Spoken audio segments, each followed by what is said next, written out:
I have clearly shortened your lunch and I apologize for that. Actually, I don't.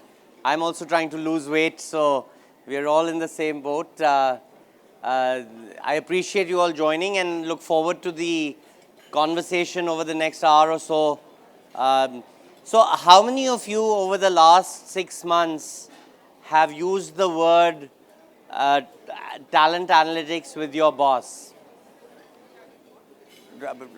Raise it high. Okay, some of you. The others haven't used it. Or how many times has your boss used the word talent analytics back at you and said, what are you doing about it? So about the same. You know, what we are seeing as a trend actually is more and more that boards and CEOs are saying that they want to really look and hear much more around evidence-based decisions than about the soft touch and feel, intuition and common sense that a lot of us in HR tend to fall trap to. So I've got some slides which we will try and stay honest to, and I will try and use them as we go forward to sort of cover for you some of the information around, why is that people analytics important, how is it evolved, what is the journey, what happens, and sort of do a sort of behind the scenes sort of view as to what really is a talent analytics organization does. But I'm happy to take the conversation wherever you want to go, depending on where you are in the journey that you are on. So before I start, one of the things that we've been seeing a lot is, so let me give an example of a client of mine. So while we went to a client of ours and we talked about talent analytics and the work we do, and he was very intrigued because what he has been used to was his HR team or his HR leader bringing to him a very thick stack of reports every month and saying, I'd like to do a review with you and tell you what HR is doing or what is going to happen as relates to your workforce. And I think his story to us was really that most of those pieces of paper, he spends about 5 minutes with them or a few minutes with them, takes those papers, opens his bottom drawer and puts them in there. Because most of those reports that he sees are things that have already happened in the past. And as a CEO or as a business head, in his view, if I can't do anything about this, then why am I spending my time on this? If this has already happened, then why am I spending my time on these reports? And I would submit that many of you who have not had these conversations have an opportunity to do something about it now, before this conversation comes to you. Because I think business leaders, one of the reasons why HR is possibly the most, depending, popular, unpopular, I'm not sure, famous, infamous, liked, disliked, and we'll do that poll later on in some other session. But you hear a lot of criticism about our function, largely because we are possibly the only function in corporations that talks about the past and says, attrition has been so much percentage, or we have hired so many people in the past, or these are the skills that we have hired in the past. This is our compensation as of today. And what the CXO is really looking for is, tell me what you're going to do. If you go to marketing, he will tell you that, if we put this ad out, we are going to get so many new customers. If you go to production and you say, if I bring so many more assembly lines live, or if I hire so many more workers on the assembly line, this is how many more widgets and production I can do. So finance does that all the time. Let me project to you what your forward guidance is going to be. And we as a profession are somehow getting left behind in this conversation. So one of the things that that I sort of have been struggling with, and I've sat for about 27 or odd years on seats that you are sitting on, doing HR inside companies. So before I moved on and started doing the work I do now, I was at HCL and before that at Accenture, and my experience largely in those places has been that as an HR function, we have to first define the one thing that we impact. And the one thing that I've sort of decided to leverage our story around today is really that if you put your hat and say that we are going to impact performance in an organization, let's start from there. That as business leaders, as HR leaders, our job is to improve the performance of an organization. And there are various ways how we can do that. And as you go around this exhibition or you listen to many of the speakers, you will hear a lot of information, a lot of initiatives, approaches, applications, technology, design, things that you can do to do that. But I'm going to talk about what happens after you do all that. What happens after you do whatever you hear about is you get hold of a lot of data. What you'll generate is a lot of information about people, insight, and data which is all over the place. If there's one question I ask you, what is the one common thing that you are all challenged with? If I ask you on a range of 0 to 100, how many of you will say that your systems and your information that you have about your people is 90% accurate? 90% accurate. So in an HR room of say 50, 60, 80 people who are sitting here today, not one hand has gone up. If I ask the same question of your finance colleague and I say how much of your financial data is accurate, and we say that if we say less than 100%, and if there's even one CFO or finance guy who doesn't pick his hand up and says it's 100% correct, he'll lose his job. So clearly we all are in a very safe profession where we can say that our data is less than 90% accurate, but we still all have jobs. How many of you would say your data is 50% accurate? We still have a few people who are like, 40, 45, 30, maybe chalo 50 bol dete hain, pata to chala gaya nahi isko. Prithvi will never find out whether it's 50 or 60, what matters? Reality is, today data in organizations sits in various places. And you have the opportunity, if you think about talent analytics and what you can do with it, to really become somebody who brings all that insight together. And that's the session that we're going to talk about today. So data about performance, and we're going to keep performance as the sort of central theme of why talent analytics. So, the one thing I would suggest to you, don't do talent analytics because it's the flavor of the month. A few years ago, we used to call it employee satisfaction. Then we started calling it employee engagement. Now we call it employee experience. Soon there'll be another, then there's this new thing around employee happiness. And words change and fashion changes. Similarly, you had, 10 years ago, we started talking a lot about diversity and inclusion. Today it's become a mainstream function.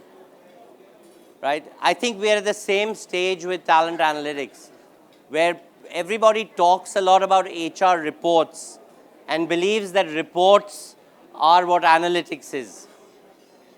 And I think that's very important. I assume the reason you're in this session rather than elsewhere is because you see the difference and you recognize the difference. So we're going to talk a little bit about what to do to really use that analytics. So now that I've set the stage for the last 9 minutes and 20 seconds, let's get into the specifics. So if you agree that your job is to drive performance, the first challenge that you will face is really that data on performance sits in 3 different places. If you talk to the CXO and CEO, he will talk about a business strategy and he will talk about information related to business strategy and how that is cascading down, and the inability of him to be able to make sure that that gets everywhere. If you talk to a sales head or a production head, he will usually talk about an operating system. So Salesforce or an MRP or a financial SAP finance, that's where his data sits.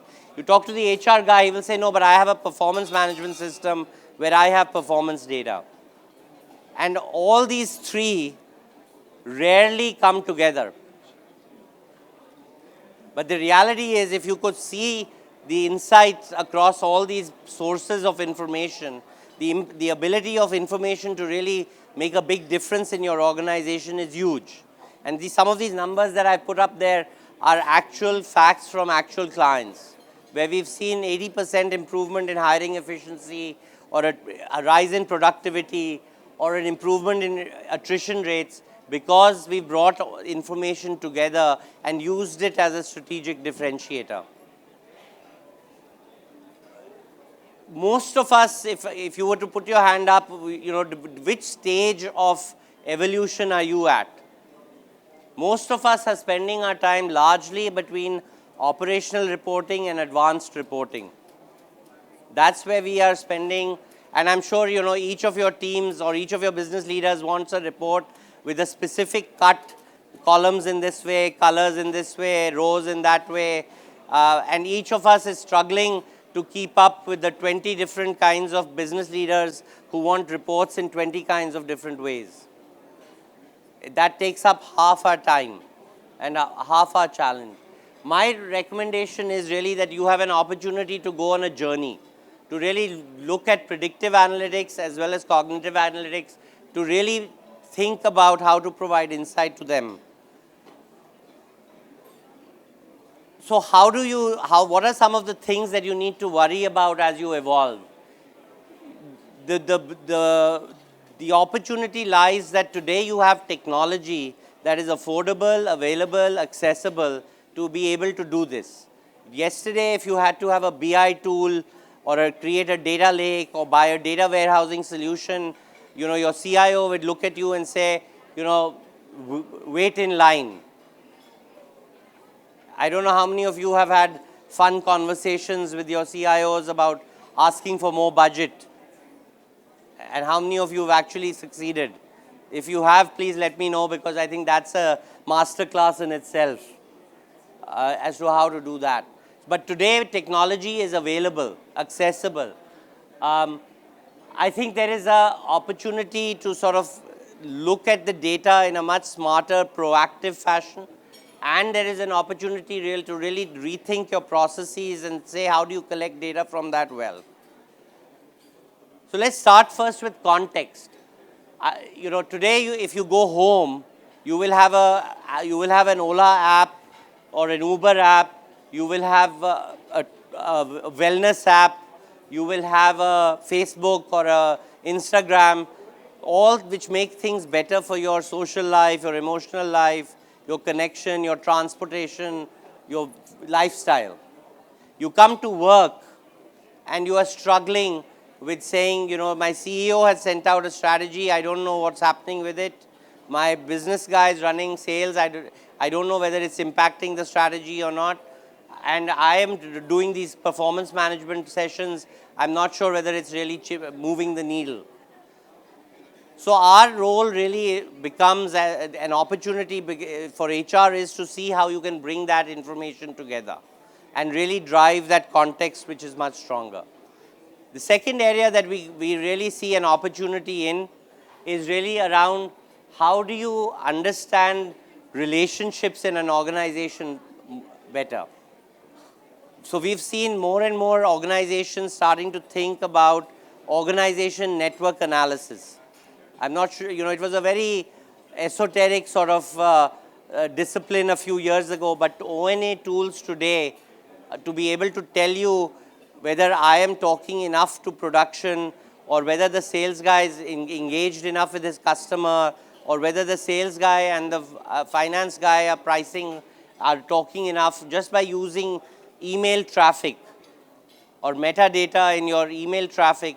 You have tools today which can be installed on your email server in 45 minutes or less, and you can start getting output within a few weeks. So the opportunity for technology to be able to understand relationships, think about it the same way as Facebook.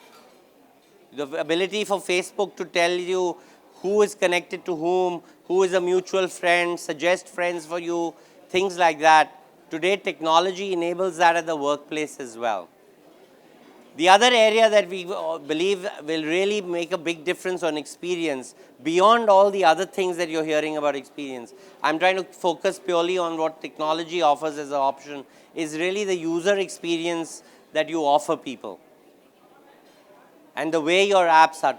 The country with the highest tolerance for poor user experience is the country we are in today. Indians will take whatever app is thrown at them, however difficult it is to navigate through it. You show that same app to somebody from Australia or the same app to somebody from Europe, he will throw it back in your face. It will get deleted in the first 10 minutes of it being launched. But we will take any UX that is thrown to us, which is something that we shouldn't get lazy about, because as you look at the millennial workforce, that is changing. The biggest challenge technology has today is, does it tell me insight about people's relationship behavior, and is it actually being adopted? So UX is a very important space that you need to look at as well. The third area, which how things are evolving so that you can make that journey from reporting to analytics that you need to think about, is your data. You know, if I ask how many of you have an established data model? A few, a one, like a two. But you know, you guys need to be confident about your data model. And what I mean by data model is, when you talk about a person, let's take a person's past employment. If he was an employee at Accenture, then Accenture is spelled the same way for every person who's been hired from Accenture. Or if you've got data on person's phone number, it is in the same format, in the same place, or the numbers remain consistent across different systems. So the governance around your data model, what is the data input source, what is the data output, what is the format it is going to come in, becomes very important to be very confident about. The other area is really around ensuring that you know who has access to what data. Privacy and security become big issues in our world today. So role-based access, what can HR see, what can the line manager see, what can finance see, becomes very critical.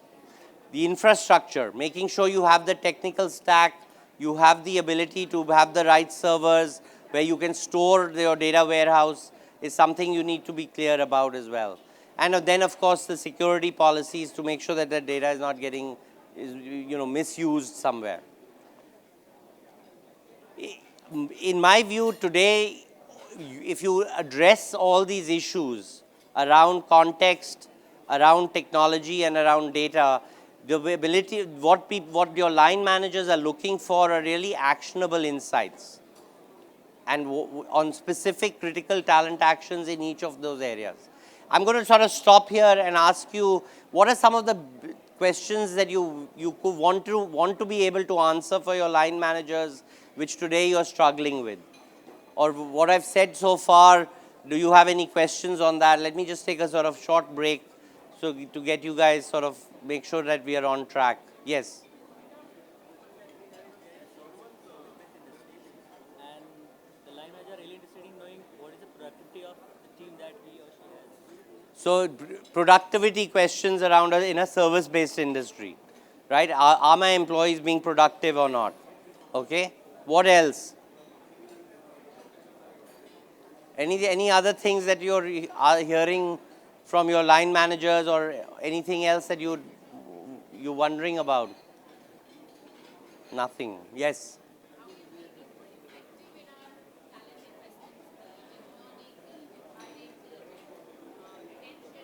Is the investment paying off? in retention, learning, etc. And what are the metrics that you have to be able to show that? I think those are the kinds of examples. I think how easy is it to answer those questions? Are you being able to answer those questions? Is anybody, let's take this question around I've made an investment in a new training program. Are we being able to answer, has that increased productivity or not? So let me share with you how that possibly, maybe there is a way to do that.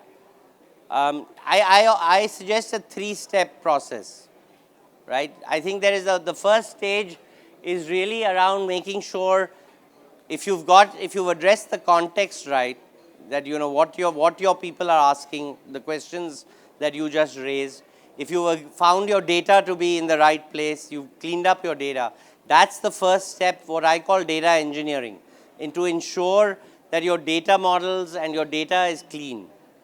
If you ask any HR team member saying, you know, you're going to spend the next 4 weeks making sure data is clean, I can guarantee you that it will not be clean for the next 4 years. Because if there's one task no HR guy wants to spend doing is cleaning data. So if there's one place you should invest in first is to hire 8 interns and go and clean your data. What I mean by that is don't have duplicate data input sources. Make sure formats of data input are clean. Make sure data output is coming in the same format. And so if you do a download of your data from your data source, could be SAP, could be your HRMS, wherever, make sure that the data looks clean. And you know, we've seen organizations go from 40% inaccurate data to 95% accurate data over a period of 6 to 8 weeks. So it's not a Herculean task. Today there are tools that can be brought in, automated tools which can help you if you have large volumes of data, which can clean your data as well. So it's not always a manual process. But assuming you're in a 500 to 1,000 man organization, as you know, you can do that even manually by throwing a bunch of people to do it for you. If you cross about 1,000 people, then you may need a little bit more effort around using some engineering tools to clean the data, to make sure the formats are right, etc. So that investment becomes very important. The next stage really is that what we've seen a lot of people do is they rush to answer the question around attrition prediction. Who is going to quit? How many of you have played around with predicting attrition?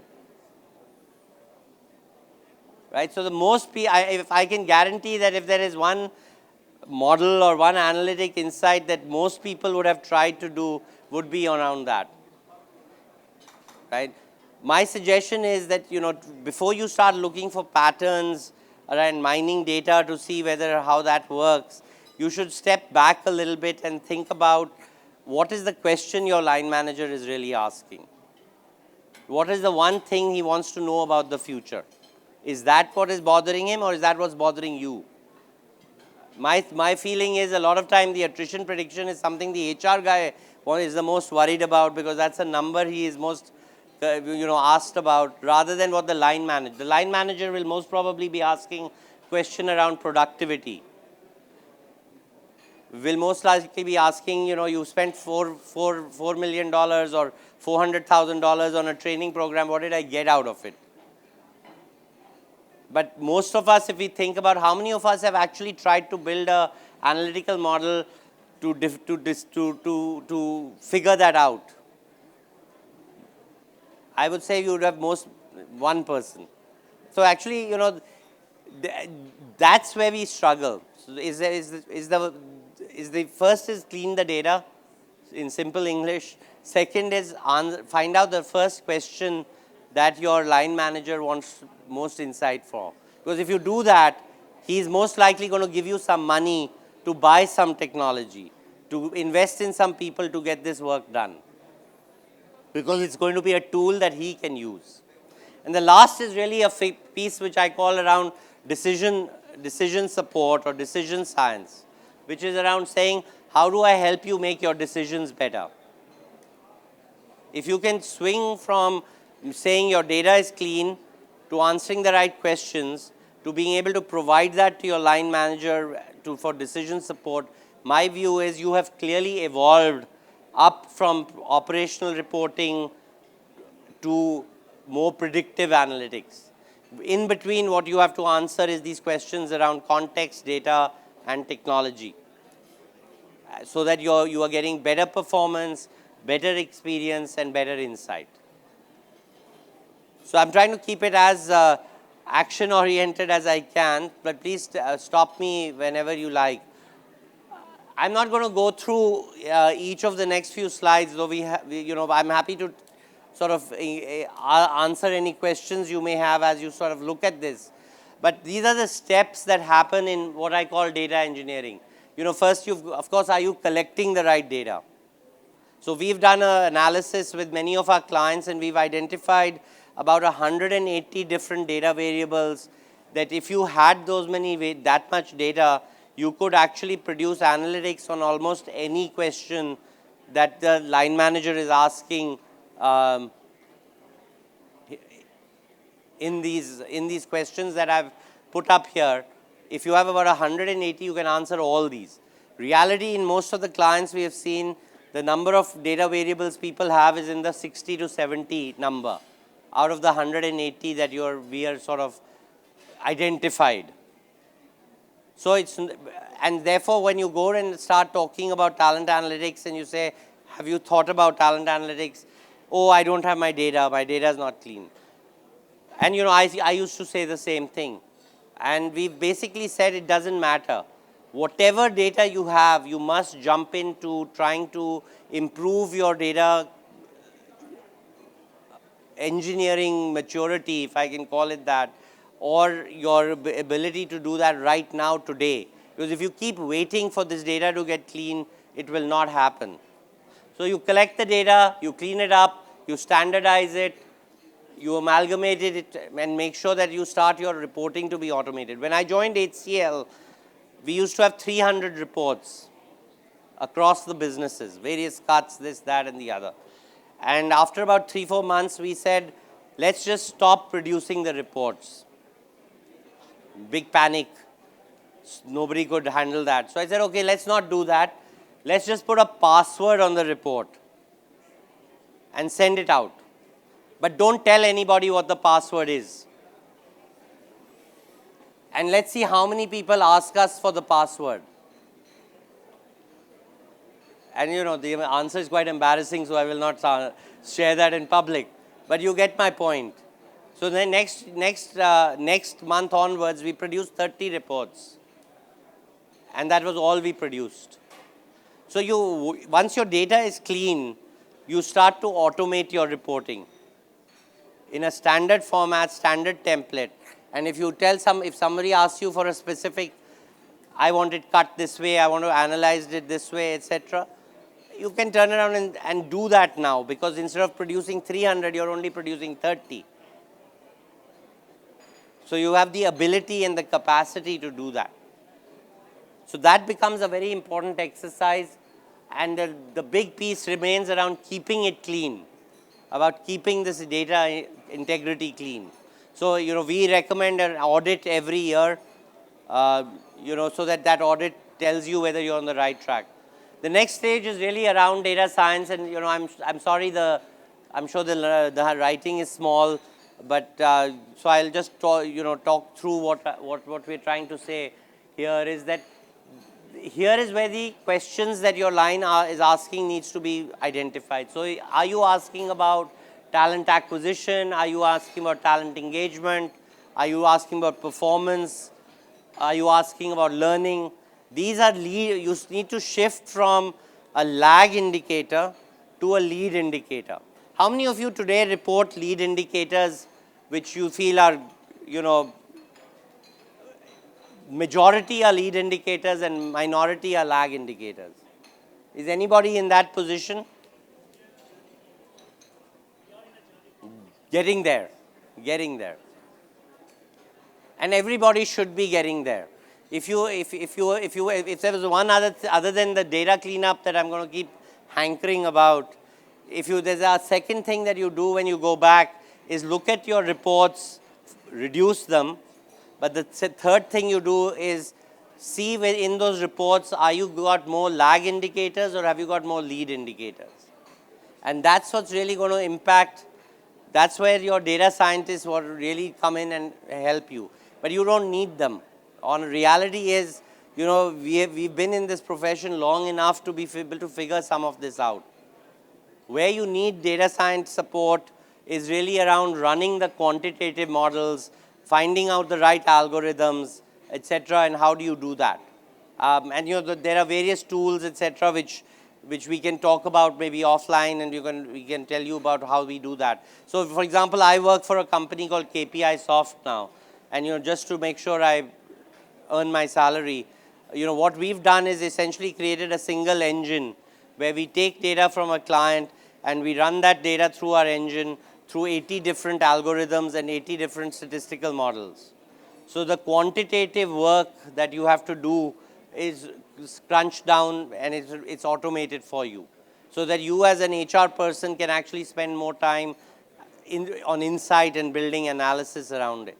Similarly, if you have the budgets and the investments, you can choose to get licenses for SPSS, or you choose some of these things to bring into your own company. My view is there are other ways to get it done faster, better, if that's the direction you're taking.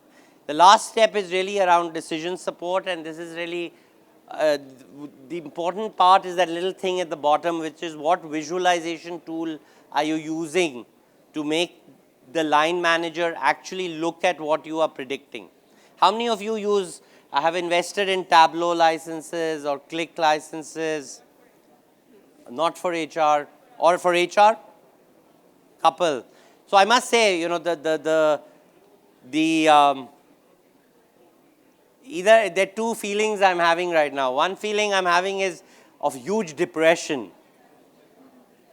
That the talent analytics maturity in our community is so low, that there's such few of you who have really made, who are on this journey to a degree which you feel confident that you made some strides in. The other thing is of huge elation and huge happiness, because I see a huge opportunity for somebody like me who's doing business in this area now. So it's I'm in a bit of a paradox. Should I be dancing with joy or should I be crying? But I really suggest that, simple things, you need to start asking these questions. Is your data clean? Are you answering the right questions? Have you got a visualization tool that your leaders can actually use on a day-to-day basis? Even you got all three done. Excellent. Next time you are running this class. Which organization are you? Create. Okay. Okay. I would love to get you a mic.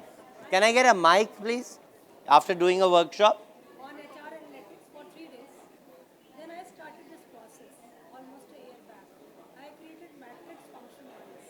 Basis that dashboard was... One second, let's get you so we'll come back to you when everybody can hear you later. So please hold that story. We'll use it at the end, because nobody can hear you at the moment. Right? Can I get a mic, please? Excuse me. Can I get a mic? Let me move on.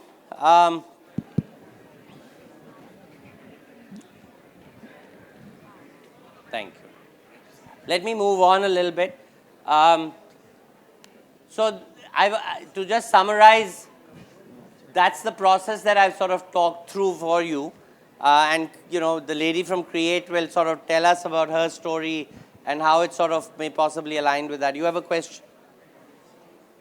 I would also like to tell the story of where, as an organization, Can you? Why don't you?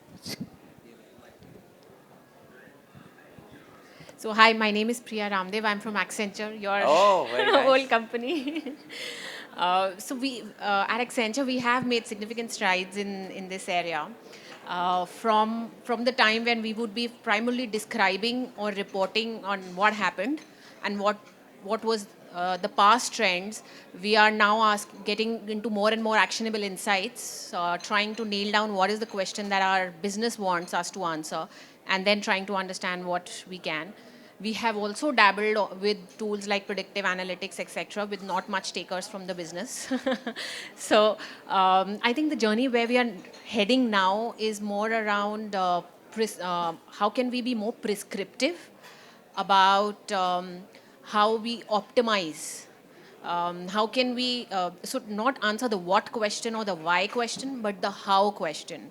So essentially, which retention initiatives are having more impact, and hence how should I do my retention better. Absolutely. Similarly, which trainings and which learning initiatives are having more impact, and hence how should I be more effective in training. Yeah.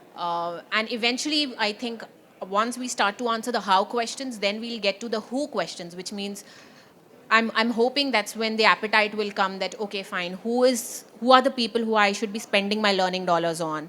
Who are the people I should be spending my engagement dollars on? So the who question is still a little ahead of us, but right now we are kind of dabbling with how can we optimize, how can we prescribe and recommend, how can we be more effective in all our investments. And to the point on where we are, of course we have multiple data sources. We have made good strides in terms of the data visualization tools and dashboards, and But the interesting part about Accenture is, and I don't know, maybe my information is wrong, but when I was there, the journey started 9 years ago.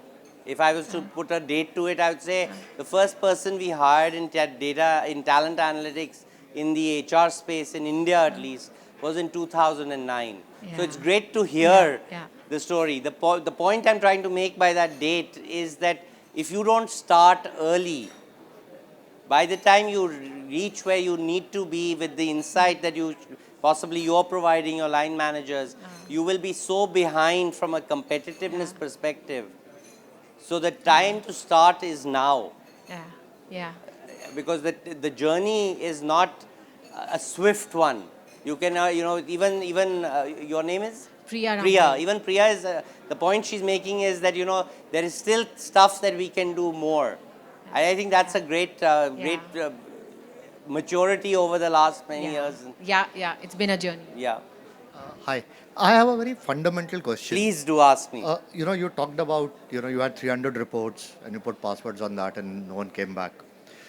Something similar. Is there a process that you have defined or have come across for HR to actually know, what is it that the business really wants in terms of reporting?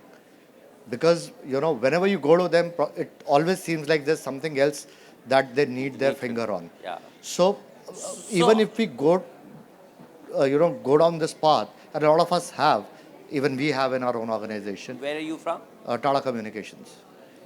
Yeah. Yes. But what is the secret sauce of actually knowing in terms of, So both organizations I'm very familiar with. Yeah. One as an employee, one is my new world. Yeah. But I think the answer is not to start from the report or, to start from what is the outcome that you are committing to. So in HCL, for example, we committed to the idea that HR will help in innovation. And we started doing stuff around that. In a lot of organizations, we find the bar is performance, or or productivity, or proficiency. If you define the end outcome that you are trying to influence for the business leader, and then work backwards from there and say, what are the 5 things that you like to know that will help you improve the proficiency of your team? And then report lead indicators for that, and possibly some lag indicators, and do predictive and prescriptive analytics with the data that you cleaned up, collected. I think that's a better process to start from. So if I was to go talk about this, I would actually define what's that end outcome that you're really trying to impact. The problem I think we do is we have so much legacy where we have, certain way of doing things. People are used to seeing certain data that we feel a little constrained to sort of push all that off the table and start from a clean sheet of paper. And that requires a bit of, courage and a little bit of somebody to take that step and say, a lot of HR teams do it under the guise of HR transformation. Yeah. So when anybody says we're doing an HR transformation, that's an opportunity for you to do something like that. I'm not sure I answered your question, but you maybe get the drift. We can talk about that further. Yeah. Yeah. Hi. So my name is Neeru. I work as an HR manager with IFCO. So when you were With talking IFCO. about so when you were talking about attrition, this thing is something which is very close to me. I've been doing analytics in my organization. So, I use weighted average method, to calculate the analysis, do the separations count and everything. So I just want to know what are the latest tools or maybe, methods through which now attrition can be measured, and probably how to predict the retention of the employees. There are companies who've been using AI chatbots to identify that this employee is going to be with us for how long. If they give them a project during onboarding process, the time the person is going to take, probably they are able to identify that he is going to stay with us for longer or not. So what do you suggest? Should we go with the chatbot, AI things, or how do we go about it?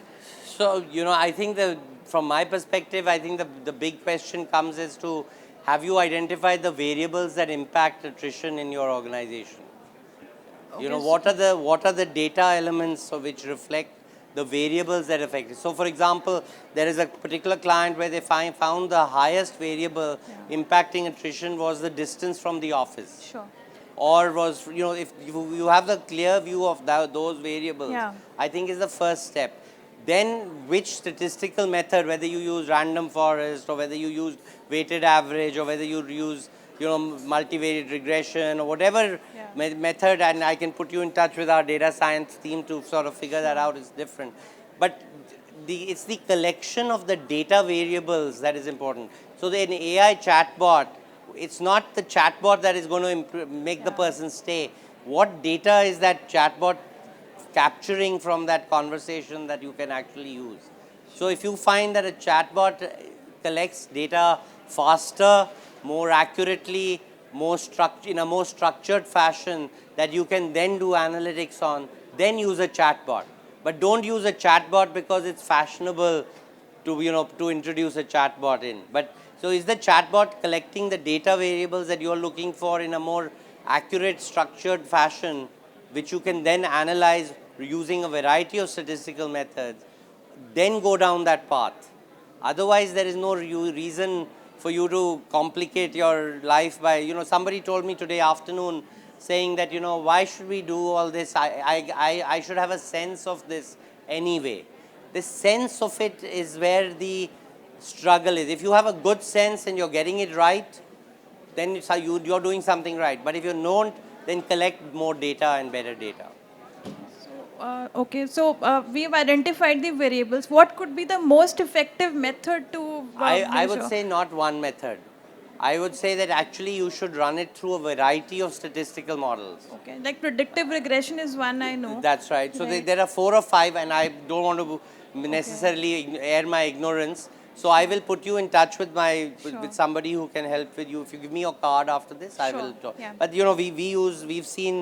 we've seen predictive regression, we've seen random forest, we've seen multivariate regression for impact. What we've been doing is actually putting insight from all these together and translating them into a point of view. Sure.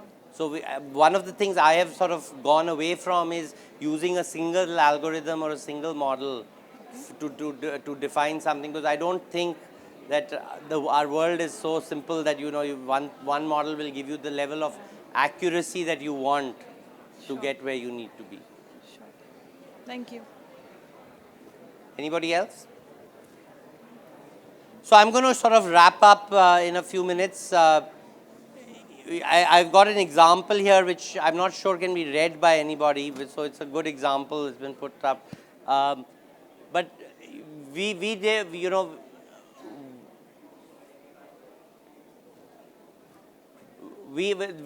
to your point about attrition, your name was? Neeru.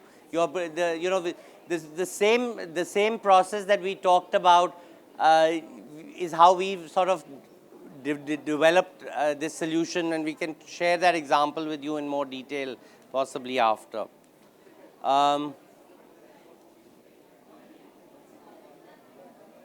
The last couple of points I wanted to make was about the need to make sure that you're using analytics ethically and fairly.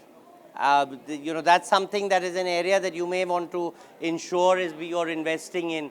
The purpose why you're collecting the data, how are you keeping it private, what are you doing in terms of security, and what are you doing in making sure it's fair. One of the things we found in a lot of the work we've done is that the human bias tends to come back into the outcomes that you're producing. So for example, we were doing a diversity hiring prediction for a company, and we found that, at the end of the day, while our prediction was something, it had been cleaned up for biases that people were showing. So you need to decide whether you're actually going to build that bias back into your model, or you're not going to build that bias into your model. Because if you don't build that bias into your model, your outcome will be inaccurate. People will say, your accuracy is low. So some of these decisions are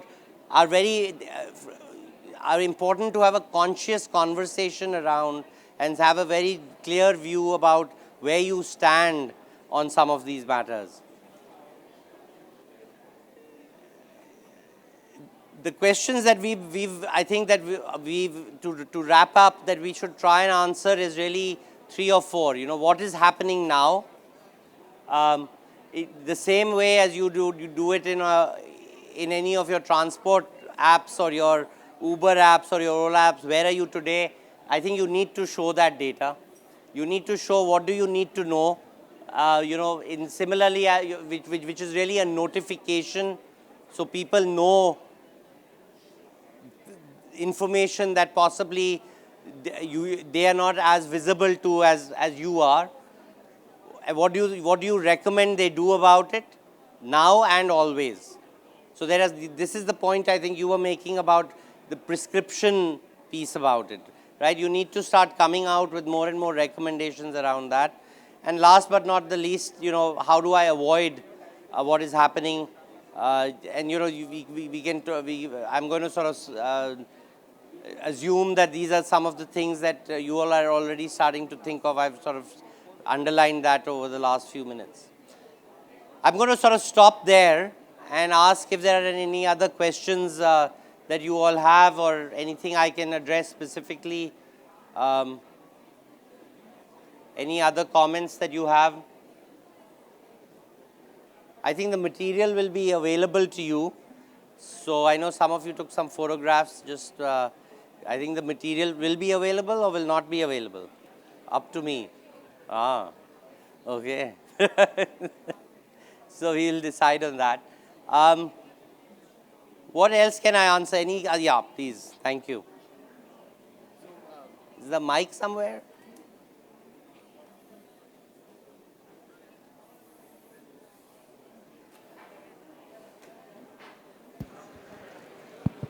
So the question that I have is, many a times we have insight as to what's happening. It could be qualitative also.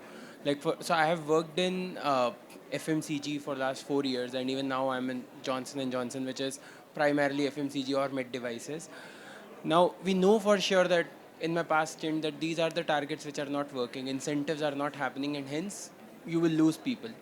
And the new people who are coming in will come back on getting a fixed hike by they're coming into your company. So it's proven by data, and qualitatively also it's known.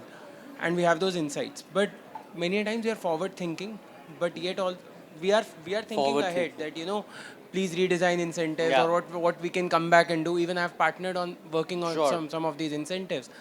But after that, we go into that, we have made certain top line commitments to shareholders. We have to put these incentives. So, it's not so much for J&J because we are governed by very strong principles. But in the previous Indian FMCGs, it's very strongly there. I understand. So how do we, so I worked with Marico. They invested very strongly into analytics. They had chatbots that could come into place, very strong on success factors, reporting. But at the end your of question being? my question being, So I know I have read about you on LinkedIn. I know where you have come. I know a lot about you, and I've been a big fan of work that you presented. So being at a place you were in HCL at the leadership position, how did you work to bring those insights into action?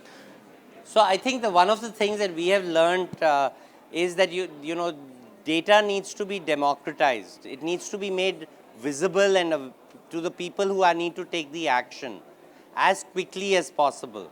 One of the biggest issues with data is that you do the analysis, you call for a meeting, by the time you do all that, the data is already 3 weeks old. By the time it reaches the line manager who can actually do something about that incentive, about taking a decision or whatever, you're already 3 to 4 weeks in. So the ability to push the information quickly to an application where they can actually see it on a real-time basis when they need it, rather than when you're ready to show it. So it becomes very important. So the time gap between when you do the analysis and when you actually show it to somebody for action is a big indicator as to why people don't take any action, because it's too late already. Then they're waiting for the next piece of conversation. But I'm going to sort of wrap up here. I know we've lost the audience a bit. So thank you all for coming. And I'm around for the next 10-15 minutes here or elsewhere. Catch me and I can answer any further questions. Thank you for your attention and thank you for joining.